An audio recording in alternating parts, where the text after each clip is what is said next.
પાલિકા વિસ્તારના મોટાભાગના વિસ્તારોમાં ભૂગર્ભ ગટર યોજના નાખવામાં આવેલ છે. ભૂગર્ભ ગટર યોજનાની અંદર ઘર વપરાશના પાણીના કનેક્શન પણ એમાં આપવામાં આવેલ છે. અત્યારે આ ભૂગર્ભ ગટરના કનેક્શનો અને ભૂગર્ભ ગટર લાઇન દ્વારા જે પાણી એકત્રિત થાય છે એ એસટીપીમાં લઈ જઈ અને ત્યાં શુદ્ધિકરણ પણ કરવામાં આવે છે.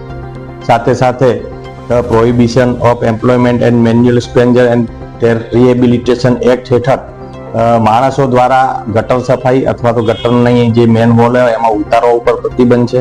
અમારી યોજના યોગ્ય રીતે કામગીરી ન થવાના કારણે લોકોના ઘરમાં જીયુડીસી નું ગટરનું પાણી બેક થતું હોય છે.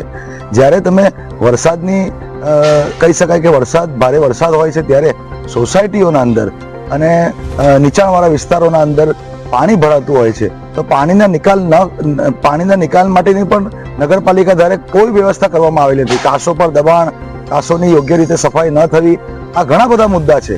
જ્યારે નગરપાલિકાના અધિકારી એવું કહેતા હોય કે ભાઈ જીયુડીસીમાં પાણીની નિકાલ ન કરો તો તમે કઈ રીતે